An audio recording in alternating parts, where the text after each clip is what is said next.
Check. Check 1, 2. Woo.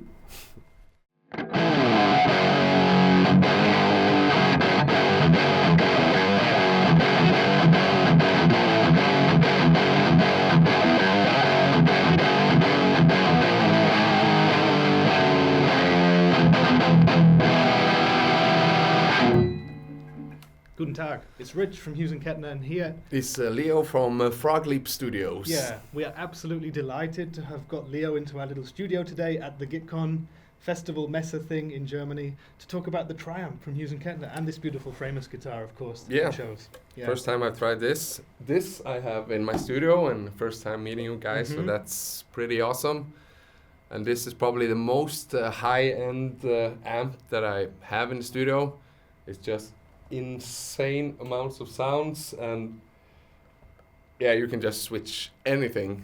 So for me, it's like a studio guy. It's like the perfect tool, really, to do whatever I want to do. Oh, that's awesome. That's what I wanted to kind of talk to you about, really, because you're obviously known for your massive viral video success and your huge YouTube channel, but you're also a professional studio owner, right? So you run a studio, you record bands on a regular basis. Yeah, at the moment I'm only doing YouTube. Yeah. That's how I started the whole making money. Yeah. Because I've always been playing music and recording at home. Yeah. But then I started a studio, and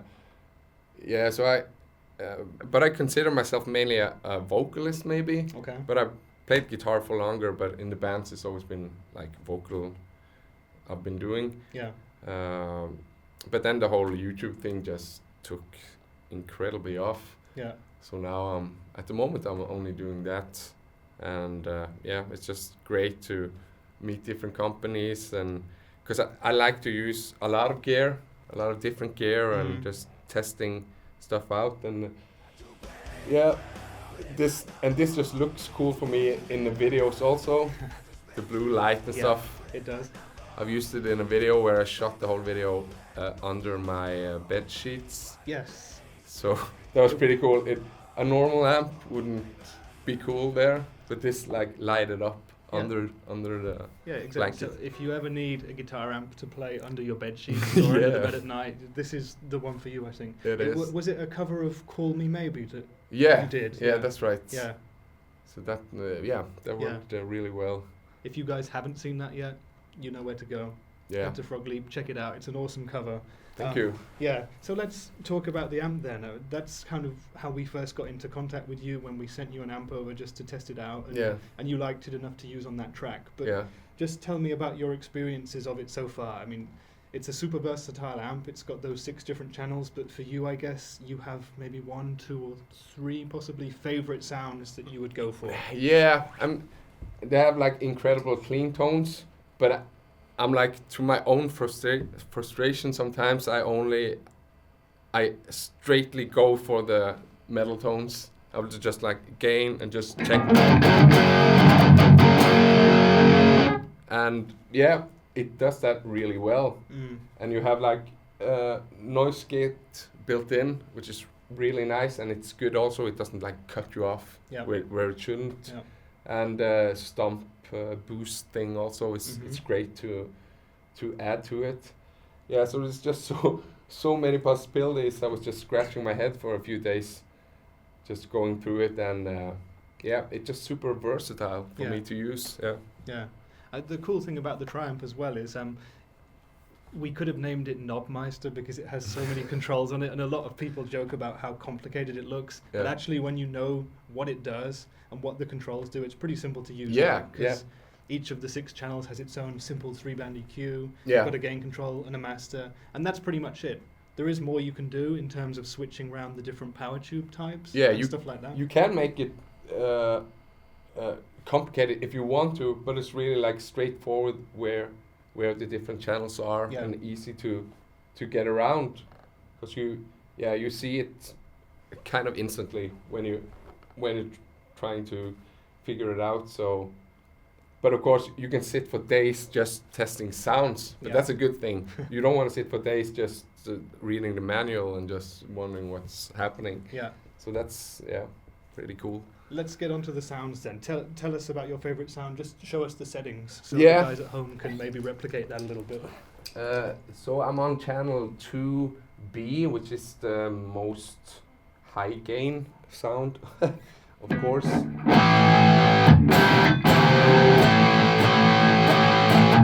is it really? Let's see where. When you're thinking about metal, you're thinking about scooped mids. Yeah. Many do, but I like the longer I played, actually the less gain I tend to use for my recordings. All right. Or more mids, because it just the guitar just cuts through. Yeah. So I usually never go like under 12 o'clock. I'm usually at 12 or maybe a bit over. Okay. So this control for me is like the main knob, because you set the treble. It's usually, if it's a good amp, it's usually a 12, and the bass also. So here is where the tone for me lies.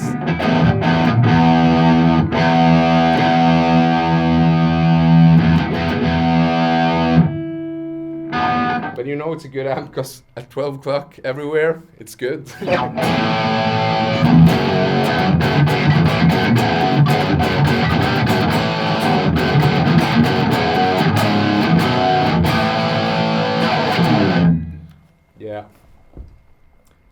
It sounds great. And is that the sound that you used then on the cover that you did using the amp? Yeah. Yeah. Cool. Definitely. Mm-hmm. And I when I record, I quadruple track, so I record 4 rhythm tracks. Yeah. So I'll use a pretty straight up metal sound for left, right, and then I'll go.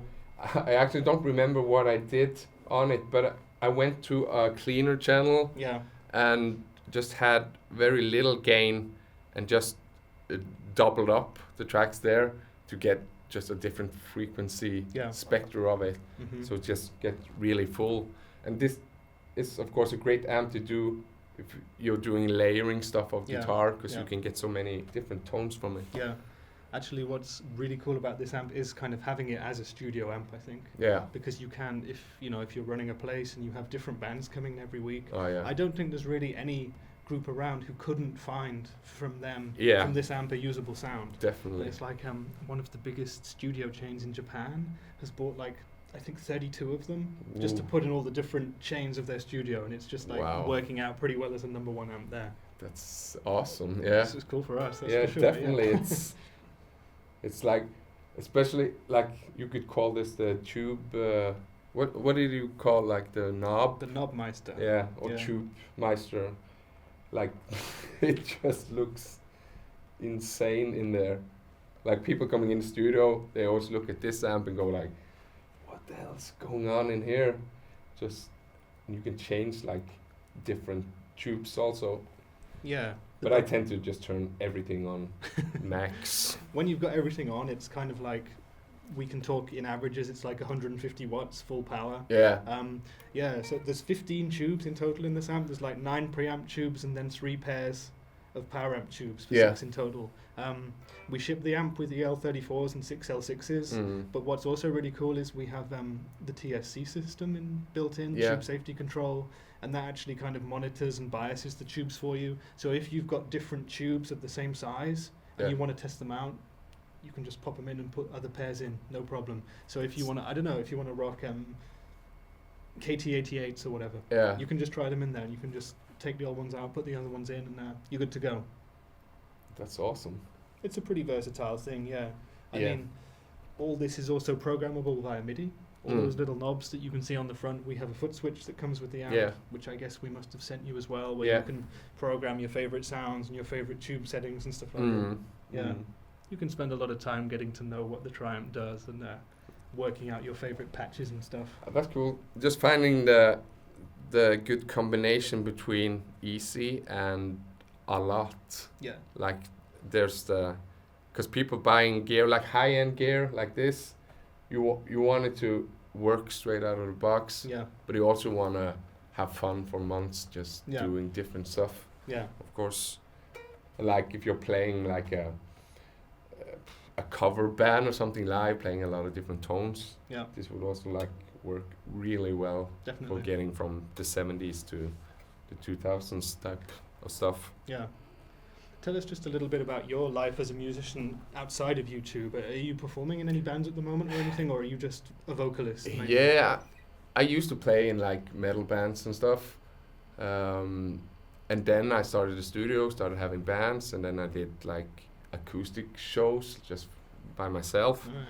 So I made a living out of the studio and acoustic live shows for a few years, and that was pretty cool, good variation. And then the whole YouTube thing hit, so the last couple of years I've maybe only done that because it just took off so incredibly. I just have to concentrate on it. Yeah.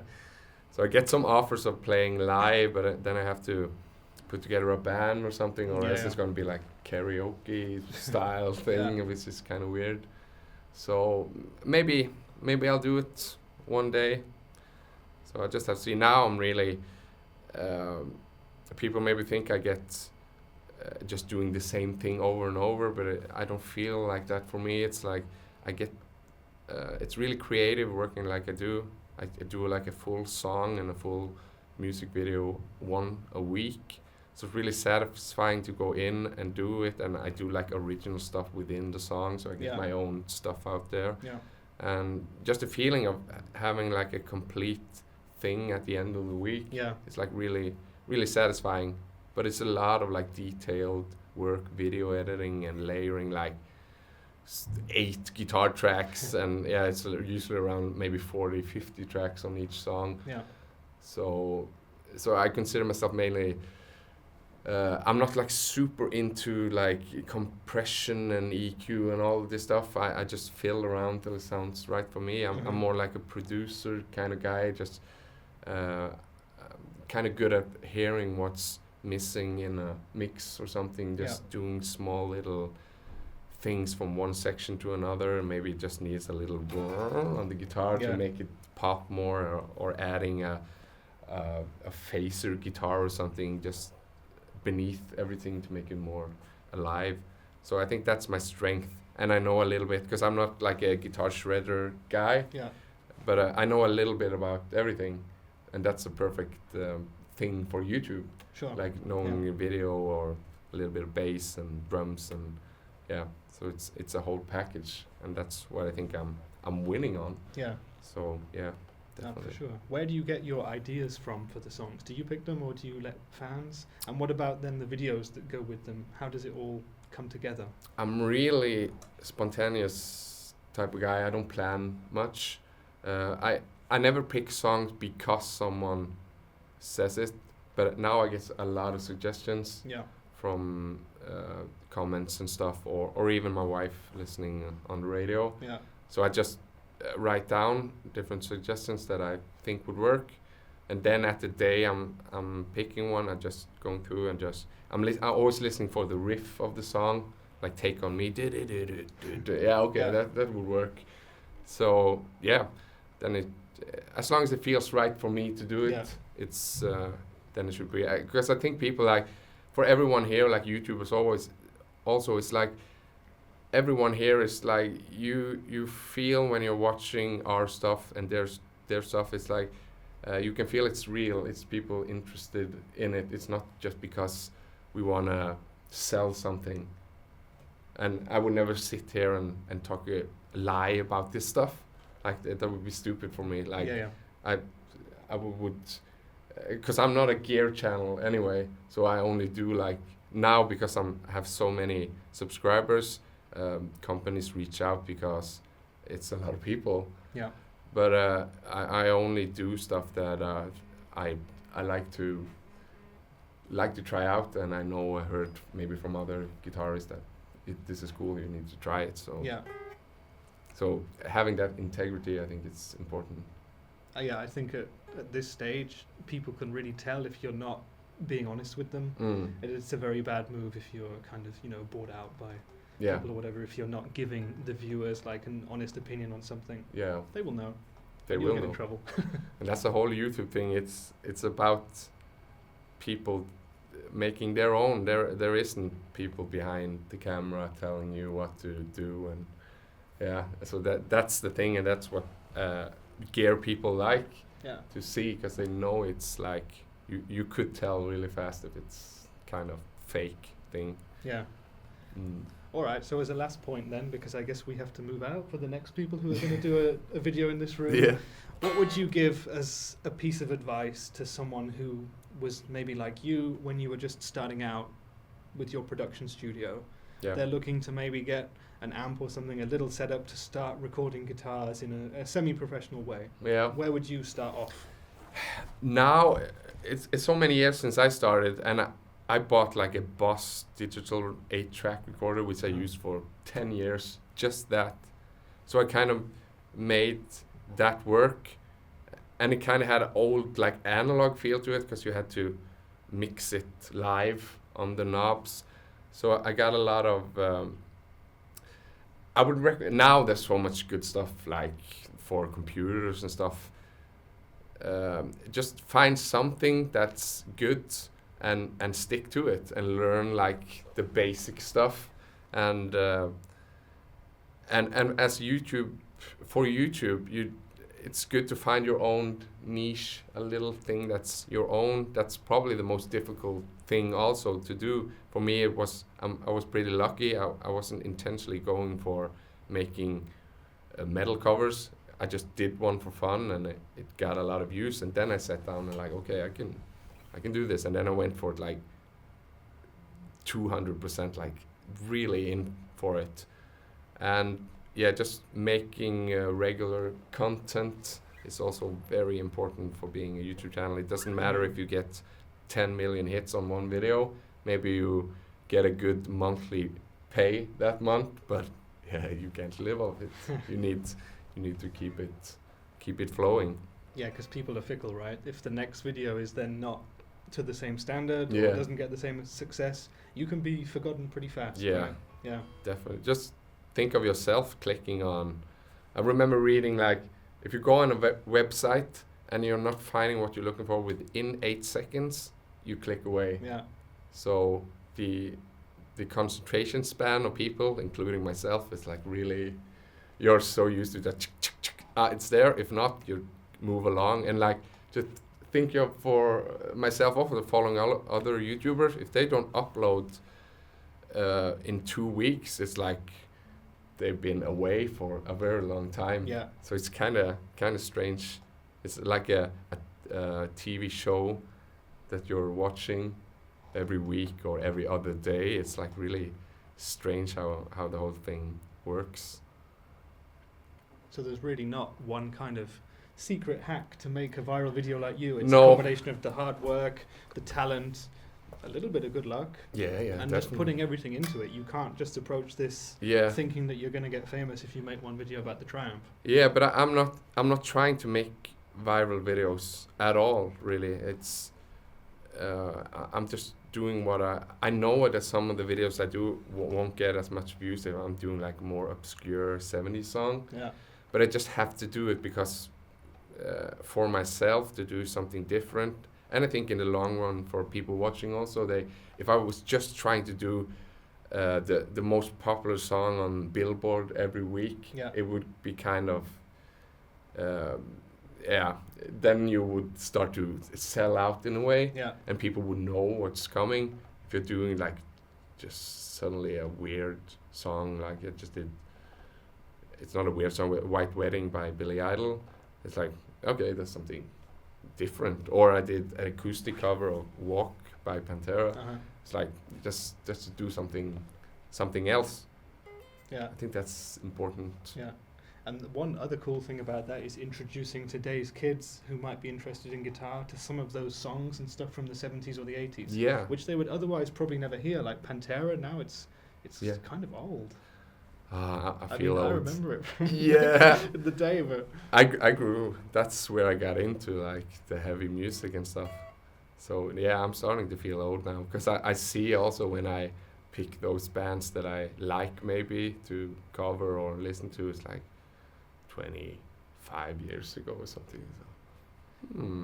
Okay. Yeah, sad times. Yeah. All right. Well, Leo, thank you very, very much for taking the time to talk to us today. A pleasure indeed. Everybody, well, you know his channel because it's much, much bigger than this one, so check him out anyway. Please check us out on hughesandkettner.com. There's way more on the TriAmp and all the other amps that we do on there. We're on social media and stuff as well, and we shall see you next time. Just maybe play us out. Oh, yeah.